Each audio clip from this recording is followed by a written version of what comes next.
Hello बच्चों, welcome back to our YouTube channel Rahul सरबायव त्रिवेदी। तो बच्चों, हम लोग पढ़ रहे हैं आजकल principle of inheritance and variation. इसके अंतर्गत आज हम लोग बहुत ही इम्पोर्टेंट क्लास के बारे में बात करेंगे और इम्पोर्टेंट क्लास हमारी है लिंकेज एंड रिकॉम्बिनेशन।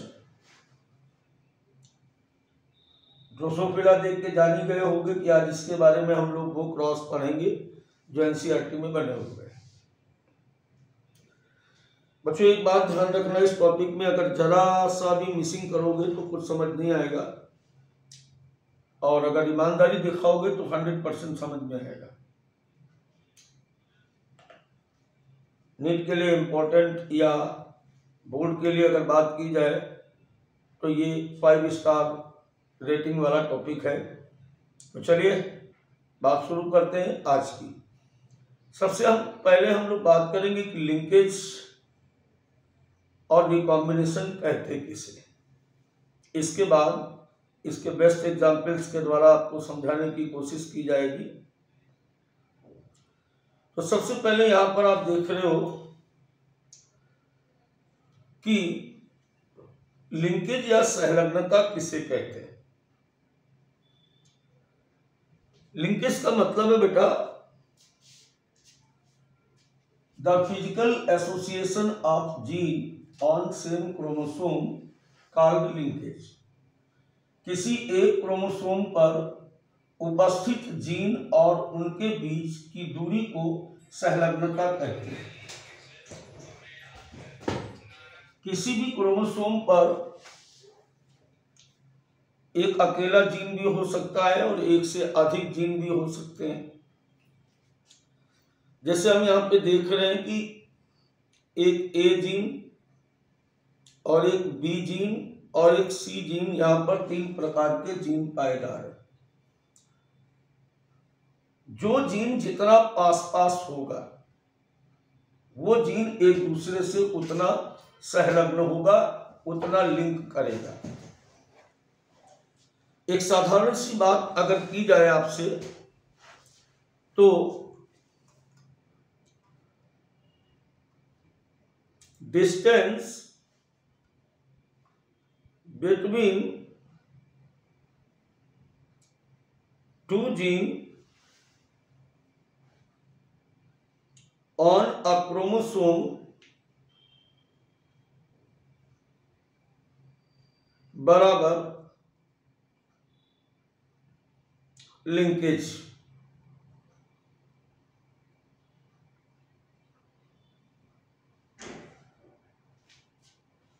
दो जीन के बीच की दूरी, किसी क्रोमोसोम पर जो 2 जीन के बीच की दूरी है उसे हम कहते हैं संलग्नता, या उसे हम कहते हैं लिंकेज। बात समझ में आ गई?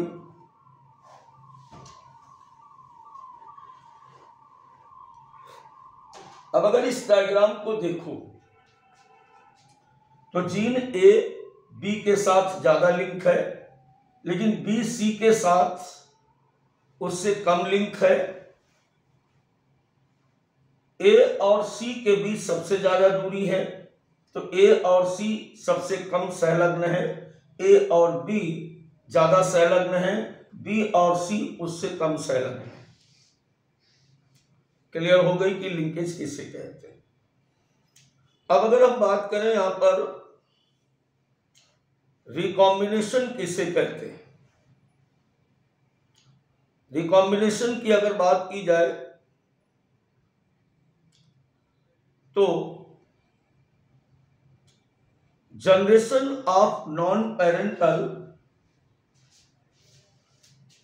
जीन कॉम्बिनेशन कॉल्ड रिकॉम्बिनेशन नई पीढ़ी में अपैतृक लक्षणों का प्रकट होना पुनर्संयोजन कहलाता है।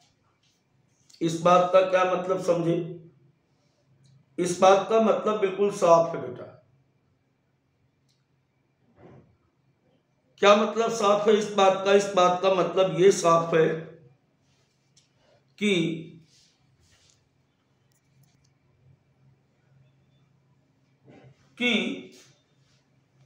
जो लक्षण माता पिता में नहीं है वो लक्षण बच्चों में दिखाई दे तो इसे हम रिकॉम्बिनेशन कहते हैं। अगर पेरेंटल कैरेक्टर वही वापस लौट के आ रहे हैं तो इसका मतलब कॉम्बिनेशन। और अगर बच्चों में नए कैरेक्टर आ रहे हैं तो उसे हम कहते हैं रिकॉम्बिनेशन। राइट, दो बातें आप समझ गए। पहली बात मैंने क्या बताई कि लिंकेज क्या है? किसी एक क्रोमोसोम पर दो जीन के बीच की दूरी को हम लिंकेज कहते हैं। जीन पास पास होते हैं तो लिंकेज अधिक होता है, जीन दूर दूर है तो लिंकेज कम होता है। दूसरी बात की गई यहां पर कि रिकॉम्बिनेशन क्या है? माता पिता के लक्षण अगर बच्चों में आते हैं तो ये कॉम्बिनेशन है, और यदि F1 जनरेशन या बच्चों में नए कैरेक्टरिस्टिक फीचर आते हैं तो उसे हम कहते हैं रिकॉम्बिनेशन। नई पीढ़ी में अपैतृक लक्षणों का प्रकट होना पुनर्संयोजन कहलाता है। अब बेटा इन दोनों बातों को समझाने के लिए, लिंकेज और रिकॉम्बिनेशन को समझाने के लिए एक वैज्ञानिक आए, और उस वैज्ञानिक का नाम था बेटा यहां पर T.H. Morgan. Thomas Hunt Morgan ने अपने बहुत सारे प्रयोगों के द्वारा इन बातों को समझाने की कोशिश की। इन्होंने क्या किया कि अपने प्रयोगों को समझाने के लिए ड्रोसोफिला मेलेनोगैस्टर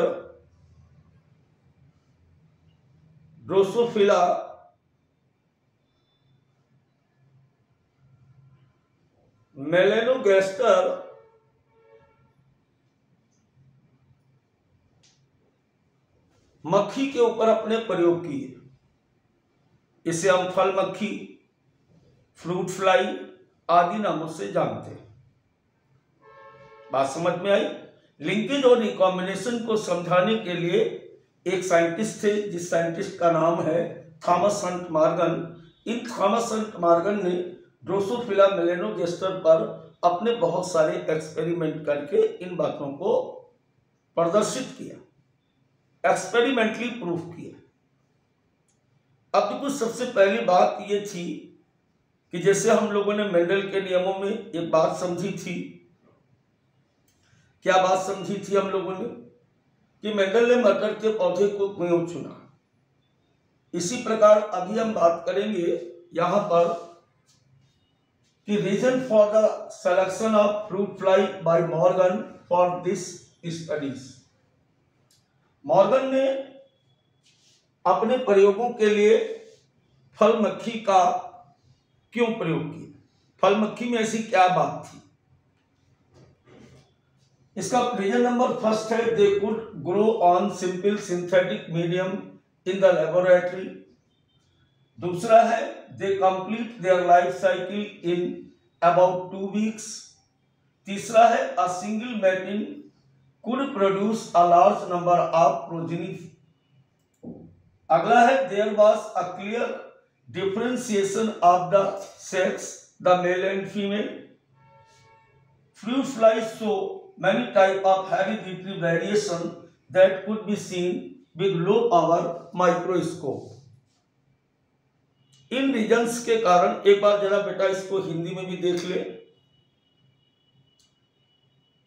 फ्रूट फ्लाई का प्रयोग इसलिए किया गया क्योंकि इसे प्रयोगशाला में सामान्य रूप से संश्लेषी माध्यम में विकसित किया जा सकता है,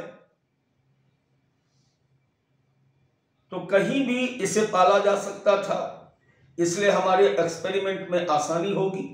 दूसरी बात थी कि इसका जीवन काल छोटा होता है, अर्थात केवल 2 सप्ताह का होता है, तो हमें कम से कम समय में नई जनरेशन प्राप्त हो सकेंगी, ताकि एक्सपेरिमेंट आसानी से जल्दी कराए जा सके, परिणाम जल्दी से प्राप्त हो सके। तीसरी बात थी कि एक ही प्रजनन काल में सैकड़ों संतानें उत्पन्न हो सकती हैं, जिससे हमें सैंपलिंग में आवश्यकता होगी। नर तथा मादा में अंतर होता है, जिसे स्पष्ट रूप से पहचाना जा सकता है। यहां पर आप देख रहे हो कि ये एक इमेज बनी हुई है बेटा, थोड़ा सा और बड़ा करते हैं इसको।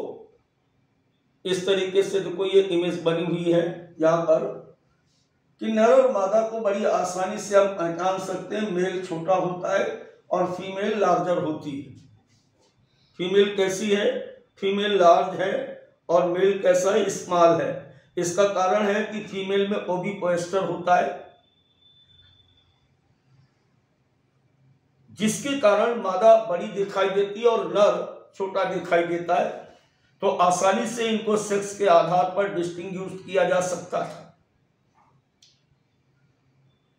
और जो सबसे खास बात थी कि इनमें अनेक प्रकार की आनुवंशिक भिन्नताएं होती हैं, जिन्हें कम क्षमता वाले दूरदर्शियों से देखा जा सकता है।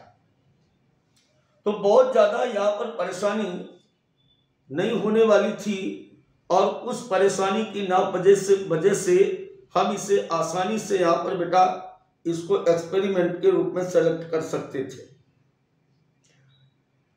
I think my point is clear now. अब देखिए यहां पर एक और पॉइंट को आप समझना पड़ेगा। यहां पर it has heteromorphic sex chromosome in the male XY। The transmission of heteromorphic chromosome can be easily studied from one generation to another. नर मक्खी विषम रूपी XY होती है। एक पीढ़ी से अगली पीढ़ी में विषम रूपी गुणसूत्रों का स्थानांतरण का अध्ययन हम आसानी से कर सकते हैं। यानी इसमें जो पाए जाने वाले क्रोमोसोम थे वो क्रोमोसोम कुछ इस प्रकार से आपको दिखाई देंगे कि मादा में XX और नर में XY स्पष्ट रूप से अलग अलग शेप वाले होते हैं, जिससे इन्हें आसानी से पहचाना जा सकता है। जब इतनी बात अब कितनी बातें हो गई? लिंकेज किसे कहते हैं, रिकॉम्बिनेशन किसे कहते हैं। तीसरी बात मैंने ये बताई आपको, क्या बताया कि रिकॉम्बिनेशन और लिंकेज को समझने के लिए थॉमस हंट मॉर्गन ने अपने सारे प्रयोग किस पर किए? ड्रोसोफिला पर किए, ड्रोसोफिला मेलानोगास्टर पर किए, जिसे फ्रूट फ्लाई भी कहते हैं, हिंदी में फल मक्खी कहते हैं। इनके कई सारे रीजन्स भी बताए गए कि कहीं भी इन्हें पाला जा सकता है। ये एक ही ब्रीडिंग सेशन में बहुत सारे गैमेट्स बनाते हैं, बहुत सारे बच्चे पैदा कर सकते हैं, स्पष्ट क्रोमोसोम पाए जाते हैं, इनकी लाइफ स्पैन छोटी होती है। और ये सारे के सारे रीजन्स, वो सारे रीजन्स इस मक्खी में प्रेजेंस से बच्चों जो एक्सपेरिमेंट के लिए मॉर्गन को चाहिए थे। इसलिए मॉर्गन ने ड्रोसोफिला को अपने प्रयोगों के लिए एक्सपेरिमेंट के तौर पर टूल्स के रूप में, स्पेसिमेन के रूप में इसे सेलेक्ट किया। अब आगे की बात अगर करें यहां पर तो हम देखेंगे कि मॉर्गन ने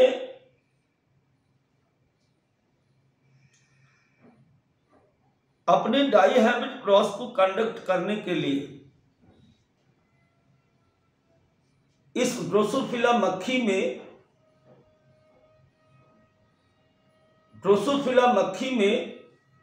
एक तो इन्होंने बॉडी कलर लिया और उसके दो कंट्रास्टिंग कैरेक्टर लिए, ब्राउन बॉडी और येलो बॉडी। ब्राउन बॉडी को Y+ ये जीन है और येलो बॉडी को कैपिटल Y से डिनोट किया। दूसरी तरफ आई कलर, दूसरा कैरेक्टर लिया, रेड आई W+, व्हाइट आई W। तीसरा विंग्स को लिया, विंग्स के साइज को लिया और जो विंग्स का साइज था, यहाँ पर जो विंग्स का साइज था वो नॉर्मल और मिनिएचर, बड़े पंख, सामान्य पंख वाली और छोटे पंख वाली मक्खी के बीच आपस में क्रॉस करा गया। यहाँ पर जो डोमिनेंट या वाइल्ड टाइप कैरेक्टर है वो है ब्राउन बॉडी, रेड आई और नॉर्मल विंग्स। दूसरी तरफ हम देखें अगर तो येलो बॉडी, व्हाइट आई और मिनिएचर विंग्स जो थे ये इसके कौन से कैरेक्टर हैं? ये इसके रिसेसिव कैरेक्टर है। इसके पहले हम इस क्लास को स्टार्ट करें, हमारी बात को ध्यान से समझना। कुछ हम और बताना चाह रहे हैं, नहीं तो आपको सारी बात क्लियर नहीं होगी। देखिए यहां पर एक बात समझिए कि लिंकेज और जो क्रॉसिंग ओवर है, यानी रिकॉम्बिनेशन कब बनेगा कब नहीं बनेगा, इस बात को समझाने की बात की जा रही। दोबारा से सुने हम क्या कह गए। हमने क्या कहा आपसे कि लिंकेज और रिकॉम्बिनेशन का आपस में क्या संबंध है और ये कब आएंगे, इस बात को जानने के लिए छोटी सी और बात समझेंगे। इसके बाद फिर हम आपको मॉर्गन का एक्सपेरिमेंट क्रॉस बना के दिखाते हैं। देखिए यहां पर एक बात समझ लें कि मेंडल ने अपने स्वतंत्र अव्यूहन नियम के अंतर्गत बताया, क्या बताया, कि कोई भी कैरेक्टर आपस में ब्लेंड नहीं होता है और अपने आप को रिप्रेजेंट करने के लिए इंडिपेंडेंट होता है, ऐसा इन्होंने बताया। बाद के एक्सपेरिमेंट में एक बात पाई गई और वो बाद के एक्सपेरिमेंट में क्या पाया गया कि हर बार ऐसा नहीं होता है, कई बार नए कैरेक्टर भी आ जाते हैं। दोबारा से सुनो, मेंडल ने अपने स्वतंत्र अव्यूहन नियम के अंतर्गत लॉ ऑफ इंडिपेंडेंट असॉर्टमेंट के अंतर्गत बताया कि कोई भी कैरेक्टर दूसरे कैरेक्टर के साथ बिना ब्लेंड हुए अपनी जनरेशन में रिप्रेजेंट होने के लिए इंडिपेंडेंट होता है। लेकिन कई सारे एक्सपेरिमेंट में मेंडल की यह बात गलत पाई गई। अब ऐसा क्यों होता है, यह जानने के लिए आप बोर्ड पर बने रहें। अब हमें देखना यह है कि कब ये इंडिपेंडेंट असॉर्टमेंट को फॉलो करेगा और कब नहीं करेगा, यह जानना बड़ा जरूरी है। एक्सपेरिमेंट के तौर पर यह पाया गया कि मान लेते हैं हमारे पास कोई एक क्रोमोसोम है, एक ये क्रोमोसोम है और उसका एक साथी दूसरा क्रोमोसोम यहां पर ये है, यानी एक 2n ये था और दूसरा 2n हमारे पास ये है। अब हम मान लेते हैं कि इसके पास एक जीन ये है, दूसरा जीन ये है और इसके पास मान लेते हैं यहां पर कैपिटल T और कैपिटल T ये है, इसके पास स्मॉल t है, राइट। अब ये जब गैमेट्स बनाएंगे तो गैमेट्स बनाने में क्या हो जाएगा, गैमेट्स बनाने में दोनों T एक दूसरे से अलग अलग हो जाएंगे कि नहीं हो जाएंगे, बताइए आप। ऐसे अलग अलग हो जाएंगे। इसके जब हम गैमेट्स बनाएंगे तो भी ये अलग अलग हो जाएंगे। इस तरीके से ये स्मॉल t एक दूसरे से अलग अलग हो जाएंगे। अब एक दूसरी स्थिति आती है।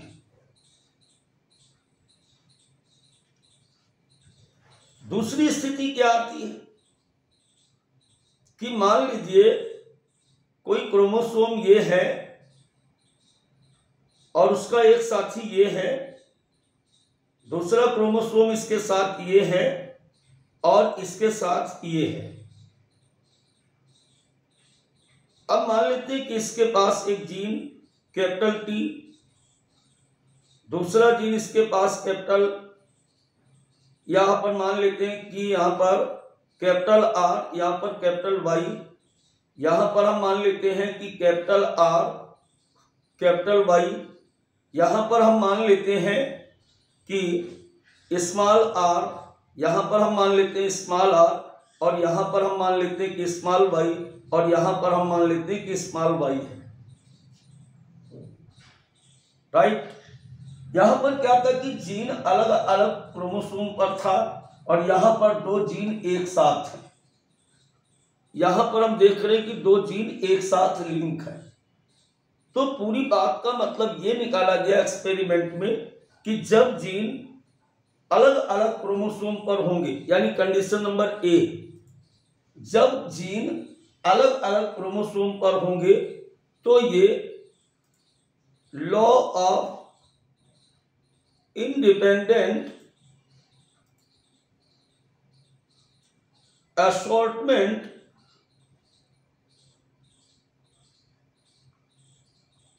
को फॉलो करेंगे। लेकिन अगर जीन ये एक ही क्रोमोसोम पर 2 जीन है या 3 जीन है, तब ऐसी कंडीशन हो भी सकती है और नहीं भी हो सकती। क्या कहा मैंने कि अगर जीन एक ही क्रोमोसोम पर एक से अधिक जीन पाए जा रहे हैं, तब 2 कंडीशन बन रही है। क्या 2 कंडीशन बन रही है?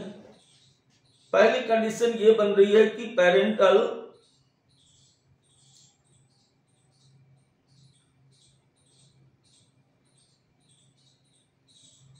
कॉम्बिनेशन आ सकते हैं, और दूसरी कंडीशन बच्चों ये भी बन सकती है कि पेरेंटल कॉम्बिनेशन नहीं भी आ सकते। नॉन पेरेंटल कॉम्बिनेशन,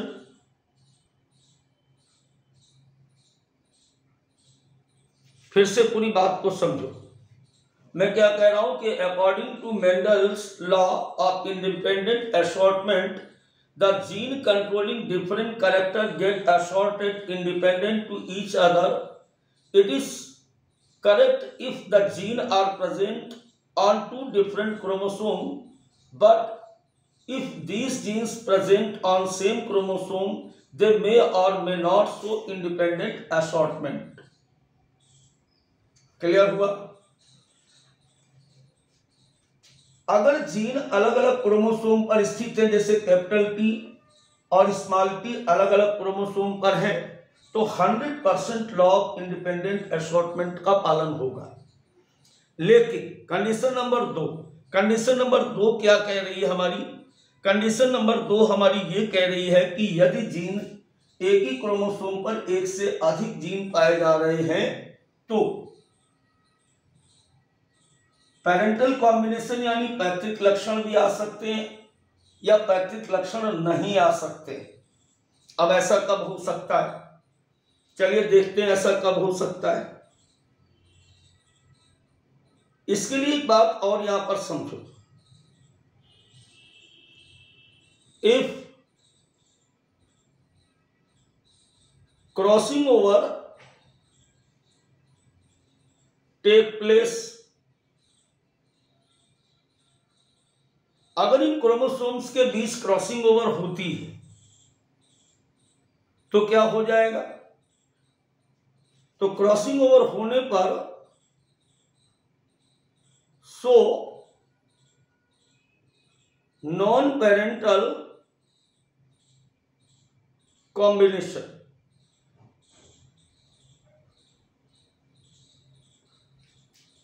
अगर इनके बीच जीन विनिमय प्रक्रिया होती है तो हमेशा अपैतृक संयोग ही प्राप्त होंगे।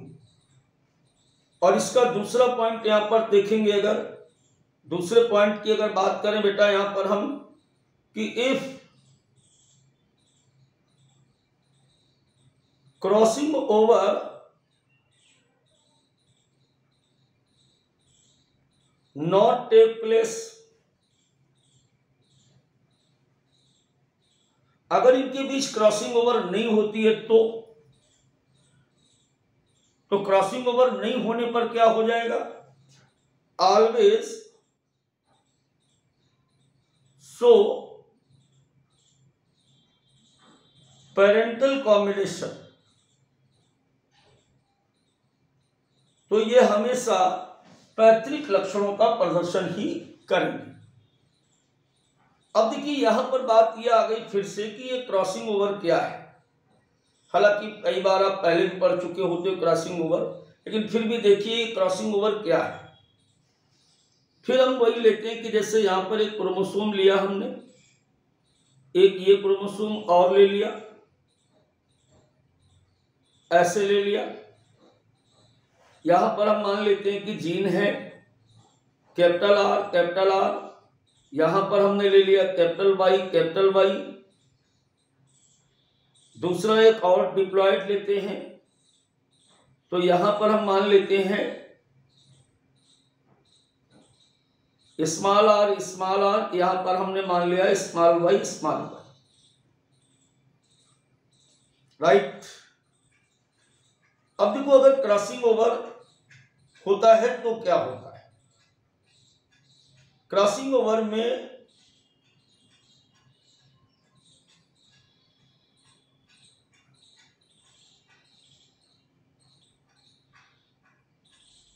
आपको बताया गया था कि मियोसिस सेल डिवीजन की पकाई की स्टेज में दो क्रोमोसोम्स के बीच रिकॉम्बिनेज एंजाइम की प्रेजेंस में क्या होता है, इनके बीच जेनेटिक एक्सचेंज होता है इस तरीके से, ये ऐसे। यानी यहां पर जो आपका कैपिटल आर, यहां पर जो हम देख रहे हैं कैपिटल आर कैपिटल वाई, और इधर हम क्या देख रहे हैं स्मॉल आर स्मॉल वाई देख रहे हैं।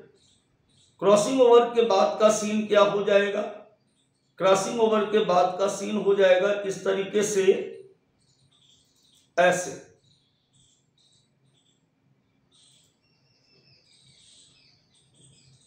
अब इसमें क्या हुआ कि कैपिटल आर के साथ क्या चला जाएगा, स्मॉल वाई आ गया, और स्मॉल आर के साथ क्या आ जाएगा, कैपिटल वाई आ जाएगा। तो ये क्रॉसिंग ओवर के बाद का सीन हो गया। क्योंकि यहां पर हुआ क्या है, यहां पर आपसी mutual exchange of genetic material हुआ, क्रोमोसोम का आधा टुकड़ा टूट करके इसके साथ चला गया और इसका वाला इसके साथ चला गया। अब स्वाभाविक है, ये तो आप क्या देख रहे हो, ये क्रॉसिंग ओवर है। अब स्वाभाविक है कि हमारे पास नई प्रकार के गैमेट्स प्राप्त होंगे। कौन से नए गैमेट्स, आर के साथ स्मॉल वाई कहीं नहीं था, स्मॉल आर के साथ कैपिटल वाई कहीं नहीं था, ऊपर पेरेंट्स में कहीं नहीं था। तो फिर वही बात आ गई कि अगर क्रॉसिंग ओवर होता है तो नॉन पेरेंटल कॉम्बिनेशन आएंगे, और अगर क्रॉसिंग ओवर नहीं होता है तो हमेशा पेरेंटल कॉम्बिनेशन आते हैं। अब बात यह आती है कि क्रॉसिंग ओवर होगा या नहीं होगा, ये कैसे डिसाइड करेंगे। दिमाग में बात रखो, मैं सीधी सीधी बातें कर रहा हूं। अभी क्वेश्चन हमारे पास है कि क्रॉसिंग ओवर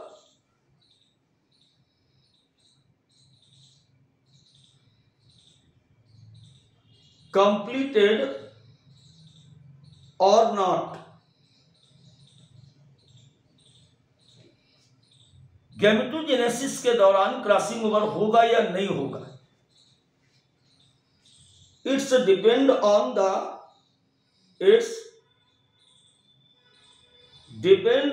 द लिंकेज। ये इस बात पर निर्भर करेगा कि किसी भी क्रोमोसोम के बीच डिस्टेंस कितनी है, इस बात पर डिपेंड करेगा। अब देखो इसका क्या मतलब है, इसका मतलब यह है कि जैसे क्रोमोसोम है, इसके पास ये दो पास जीन है, दूसरा क्रोमोसोम है, इसके पास ये दूर जीन है, यहां पर ऐसे दूर जीन है। दोनों की स्थिति देखें, ए और बी की स्थिति को यहां पर देखेंगे, ए की स्थिति को देखेंगे और बी की स्थिति को देखेंगे। ए क्या कह रहा है, ए के बीच में दूरी कम है यानी मोर लिंक्ड, ये क्या है, मोर लिंक्ड है। यहां पर दो जीन पास है तो लिंकेज इनके बीच अधिक है, संलग्नता अधिक है। और ये कैसे है, ये बेटा है लेस लिंक्ड, ये है लेस लिंक्ड, इनके बीच लिंकेज कम है। अब अगर डिस्टेंस अधिक होगी तो क्रोमोसोम के बीच एक्सचेंज क्या हो जाएगा, होने की संभावना बढ़ जाएगी, और अगर डिस्टेंस कम है तो क्रॉस बनाने की या एक्सचेंज करने की या क्रॉसिंग ओवर की संभावना कम हो जाएगी। सीधी बात कर देता हूं, बिल्कुल। अब देखो यहां पर ध्यान दीजिए, आप बिल्कुल सीधी बात आ जाएगी आपके सामने। सीधी बात अगर की जाए, बोर्ड पर निगाहें बनाए रखेंगे आप, बिल्कुल गड़ा के रखना है, हटना नहीं है। देखो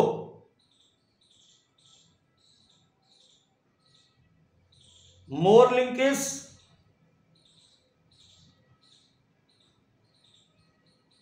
अगर दो जीन के बीच दूरी कम होगी, इस तरीके से आप देख रहे हो कि लिंकेज अधिक होने पर तो more linkage less chance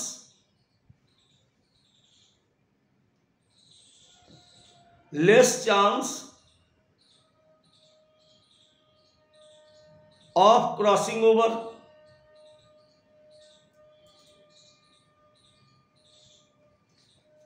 crossing over के चांसेस कम होंगे। और अगर क्रॉसिंग ओवर नहीं होगी यानी नो क्रॉसिंग ओवर,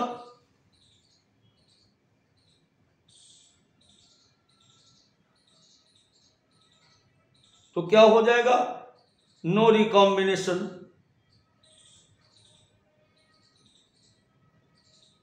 नए लक्षण नहीं आएंगे, यानी जिन गुणसूत्रों में या जो भी जीन ज्यादा पास पास होते हैं वहां पर जीन विनिमय की संभावना कम होती है, और जहां जीन विनिमय नहीं होगा वहां पर अपैतृक लक्षण नहीं आएंगे। केस नंबर 2 देखेंगे हम यहाँ पर हम देख रहे हैं केस नंबर 2 में कि जीन दूर दूर है, अर्थात इनके बीच लिंकेज क्या है, कम है। केस नंबर 2 क्या कह रहा है कि लेस लिंकेज।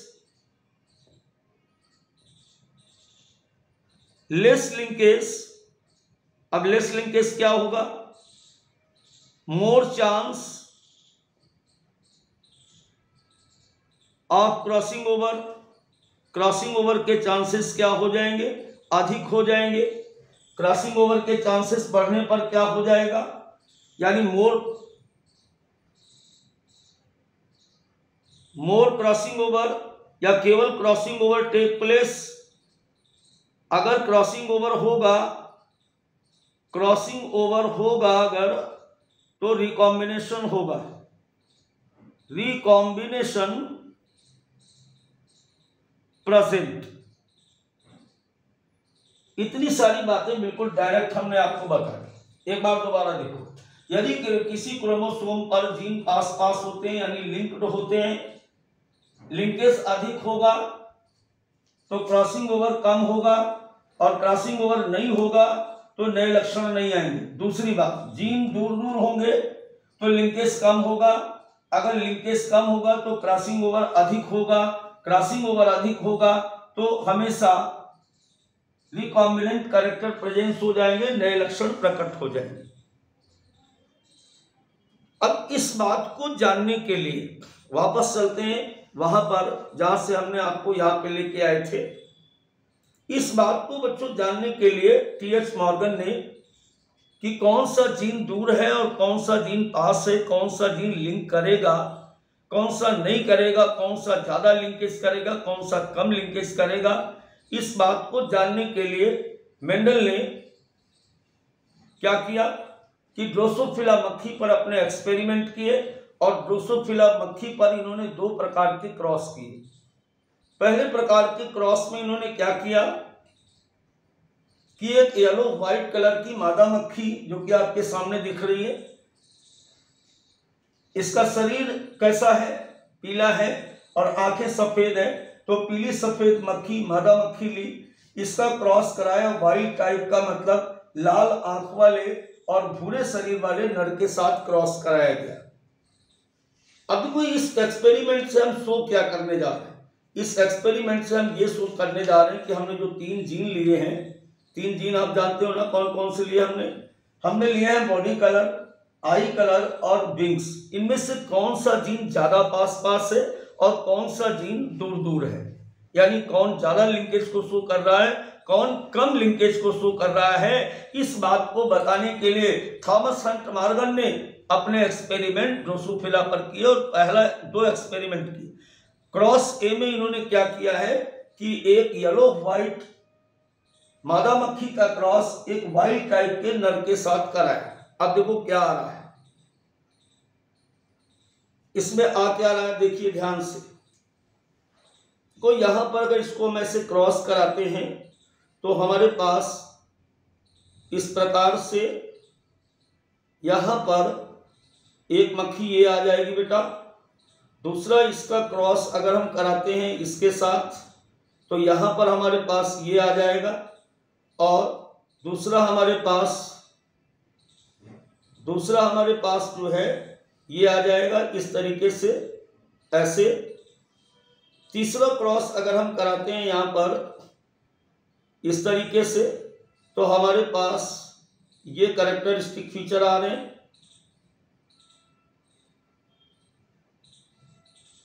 ऐसे आप देख सकते हो, एक लाल वाला आ जाएगा और एक ब्लू कलर का आ जाएगा नर के पास से, ऐसे। फिर यहां पर हम अगर देखेंगे इसका क्रॉस अगर हम करा रहे हैं इसके साथ तो क्या आ जाएगा, यहां पर एक तो ये आ जाएगी और दूसरा यहां पर ये मेल से आ जाएगा इस तरीके से, ऐसे। अब इनके जीन अगर हम सेट करें तो यहां पर हम देख रहे हैं कि ये आ जाएगा हमारा, यहां पर क्या आ जाएगा,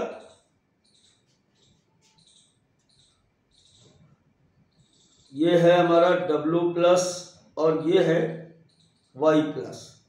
तो जब जो हमारे पास ये वाले थे तो यहां पर आ जाएगा W+, ये आ जाएगा Y+, ये आ जाएगा W और ये हो जाएगा Y। यहाँ पर अगर हम जाके देखेंगे तो फिर यहाँ पर हो जाएगा W और यहाँ पर हो जाएगा Y+, राइट। और फिर इधर आ जाइए तो यहाँ पर क्या हो जाएगा, यहाँ पे हो जाएगा W और यहाँ पर हो जाएगा W+, यहाँ पे हो जाएगा हमारा Y और यहाँ पर हो जाएगा Y+। फिर अगर हम यहाँ पे आएंगे तो यहाँ पे हो जाएगा W, यहाँ पे हो जाएगा Y। तो इस तरीके से इस क्रॉस में आप एक चीज देख सकते हो। क्या देखा आपने कि यहाँ पर जो एक तो मामला बदल गया कि ब्राउन रेड आइड फीमेल हो गई, और मेल जो आप देख रहे हो ये कैसा हो गया, मेल कैसा हो गया, मेल बेटा ये हो गया व्हाइट या येलो व्हाइट हो गया। यानी हमारे पास हम अगर देखें तो हमारे पास पैरेंटल कॉम्बिनेशन ही आ रहे हैं यहाँ पे। इतनी बात आपने देखी।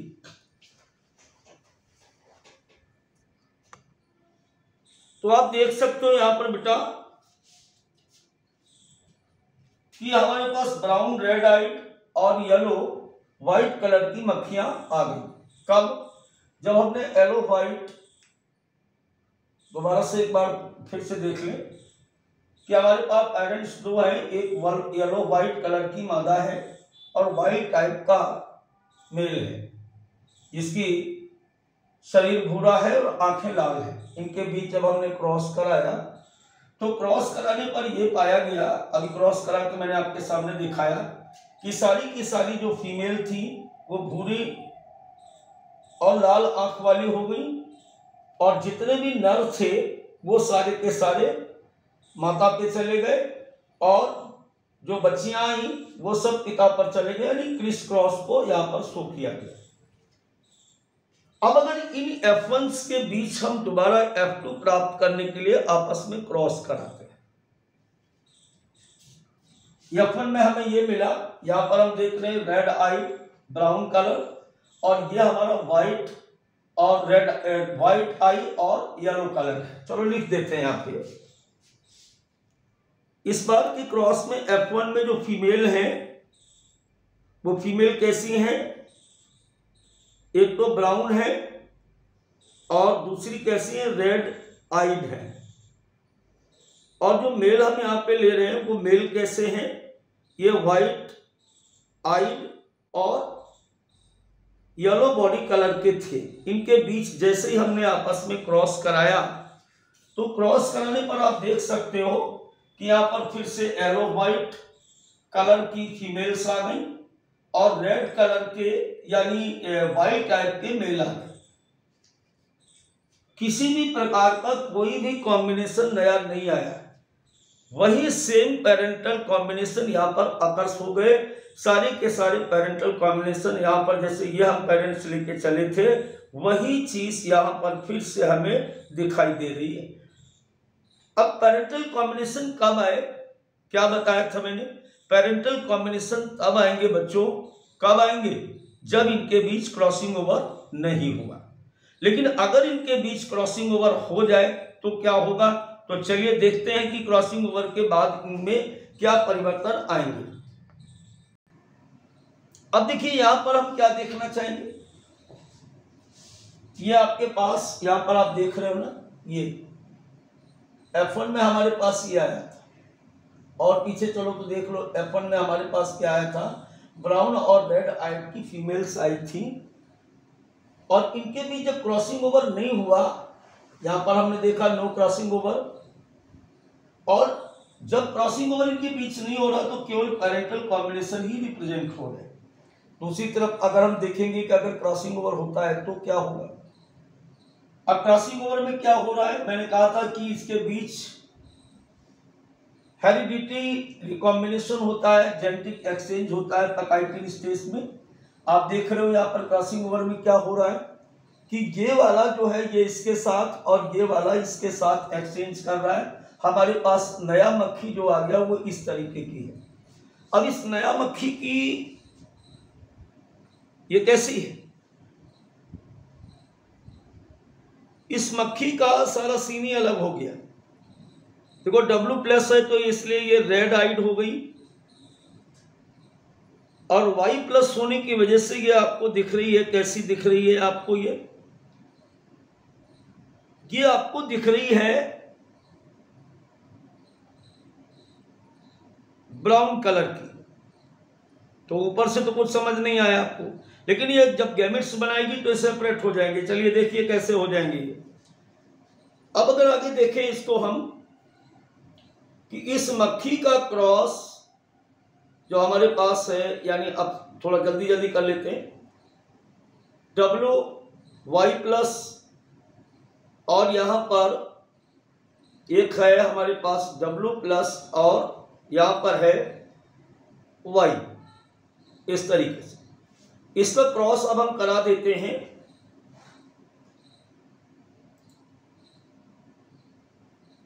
F1 में मेल कैसे आए थे,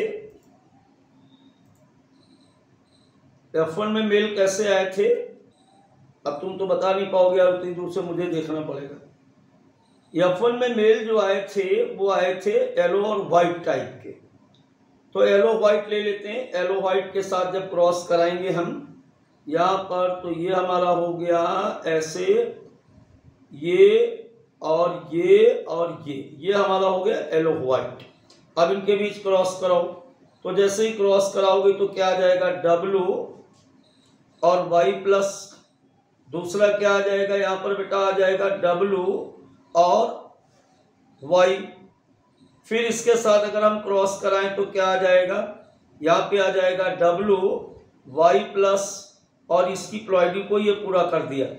तीसरा कराएंगे अगर, तो ये आ जाएगा हमारे पास, क्या आ जाएगा, ये हमारे पास आ जाएगा W+ और Y, और क्या आ जाएगा, ये आ जाएगा हमारे पास W और यहां पर आ जाएगा Y। फिर हम यहां पर बात करेंगे अगर, तो एक आ जाएगा हमारे पास W+ और Y और मेल हो जाएगा इस तरीके से ऐसे। देखिए एकदम से नए कॉम्बिनेशन आ रहे हैं, यहां पर आप देख सकते हो। ये कैसी है, ये वाला जो फीमेल है, इस फीमेल की अगर बात करो आप यहां पर, तो आप देख रहे होंगे कि ये आ गई येलो और रेड आइड है, ये येलो और रेड आइड हो गई। इस मेल की बात करें तो ये कैसा है, एक तो इसका बॉडी जो है वो बॉडी कैसा है, इसका बॉडी भी येलो है, इसका बॉडी येलो है, और येलो होने के साथ साथ लेकिन इसकी जो आंखें हैं वो रेड हैं। फिर यहां पर हम अगर आ जाएं तो अब हमें ये कैसी दिख रही है, ये दिख रही ब्राउन और वाइट आई वाली दिख रही है। यहां पर अगर हम देख रहे हैं तो ये कैसा दिख रहा है हमको, ये ब्राउन दिख रहा है और ब्राउन के साथ साथ व्हाइट आइड दिख रहा है। देखो बेटा यहाँ पर बिल्कुल क्लियर हो चुका है कि ऐसे कोई भी कैरेक्टर F1 में नहीं थे, पैरेंटल में भी नहीं थे, सारे के सारे कॉम्बिनेशन सामने आ चुके हैं। तो पहली बात मॉर्गन ने इस एक्सपेरिमेंट से क्या प्रूफ किया कि जब क्रॉसिंग ओवर होगा तो कॉम्बिनेशन, नए कॉम्बिनेशन आएंगे, अगर क्रॉसिंग ओवर नहीं होगा तो कॉम्बिनेशन नहीं आएंगे। अब दूसरी बात इन्होंने जो बताई, ऐसे इन्होंने क्रॉस बी को भी किया। अब आप खुद क्रॉस बी को प्रैक्टिस करेंगे तो समझ में आ जाएगा। F2 जनरेशन में इन्होंने क्या देखा, F2 जनरेशन में यानी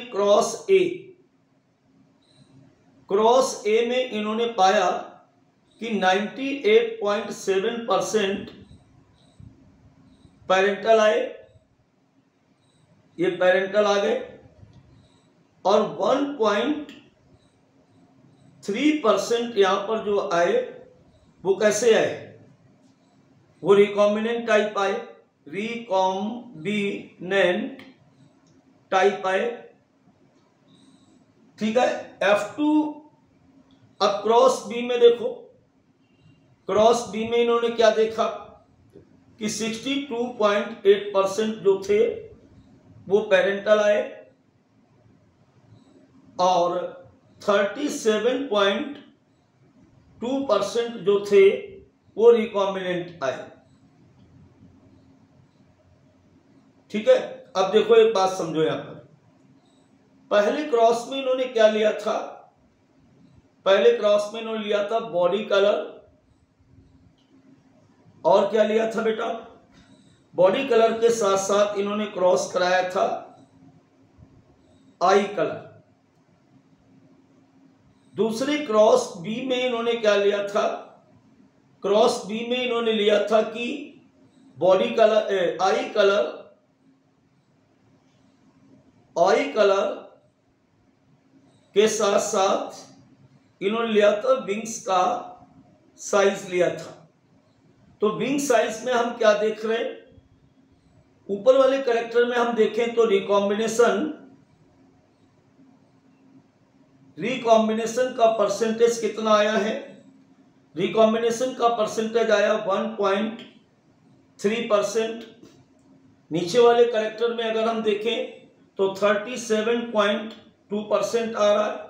इसका मतलब साफ है बच्चों कि आई कलर और विंग्स कलर के बीच लिंकेज कम है, ये दूर दूर जीन्स हैं, इसलिए यहाँ पर रिकॉम्बिनेशन ज्यादा आ रहे हैं। जबकि बॉडी कलर और आई कलर के बीच जो है, बॉडी कलर और आई कलर के बीच की जो डिस्टेंस है वो कम है, यानी ये जीन ज्यादा लिंक हैं, इसलिए इनके बीच रिकॉम्बिनेशन कम आया।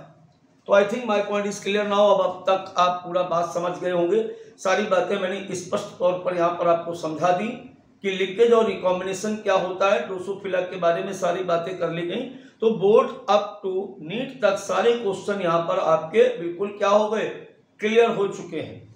बात समझ गए। चलो फिर मिलते हैं एक नई क्लास के साथ।